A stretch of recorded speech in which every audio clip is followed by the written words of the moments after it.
CBI time and again కోర్టులో అంటే కింద కోర్టు నుంచి పై కోర్టు వరకు టైమ్ అండ్ అగైన్ వాళ్ళు ఏం చెప్తున్నారంటే our investigation is complete, there is no need for further investigation అని క్లియర్గా చెప్తా ఉంది.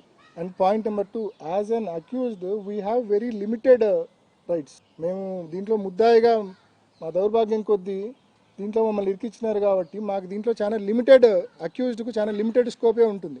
ఈ 2 కారణాల వల్ల మేము ఎంత అడిగినా కూడా మాది అరణ్య నిరోధనగానే మిగిలిపోయింది. ఫొటోస్ చూడడమే కాదు, అంటే అక్కడున్న Inayatullah and PA Krishna Reddy photos పంపడమే కాదు, సునీతక్కకు లెటర్ ఫోటో పంపడమే కాదు, డెడ్ బాడీ ఫొటోస్ కూడా పంపారు. వెరీ క్లియర్గా మర్డర్ అని తెలుసు. అంత క్లియర్ అని తెలిసినప్పటికీ కూడా పోలీసులకు ఫోన్ చేసి ఎందుకు చెప్పలేదు? నేను పోయి చెప్పే వరకు పోలీసులకు ఎవరు చెప్పలేదు కదా. నేను పోయి చెప్పడమే నేను చేసిన తప్పేమో బహుశా. వాళ్ళ లైన్లో ఉండింటే ఎవరికి చెప్పకుండా ఉండింటే వాళ్ళు నన్ను మంచి అనేవాళ్ళేమో బహుశా. సో పోలీసులకు చెప్పకపోవడం ఒక ప్రధానమైన తప్పు. లెటర్ ఉందని తెలిసి, గాయాలున్నాయని తెలిసి ఎందుకు వాళ్ళు దాన్ని గుండెపోటుగా వాళ్ళే ఎందుకు అనుకున్నారు, ఎందుకు బంధువులకు చెప్పారు, ఎందుకు ఆదినారాయణ రెడ్డి వంటి వాళ్ళకి చెప్పారని దానికి ఆన్సర్ వాళ్ళు చెప్పాలా. సిబిఐ కూడా ఆన్సర్ చెప్పాలా. వాళ్ళు విచారం చేసింది కదా సిబిఐ కూడా ఆన్సర్ చెప్పాలా.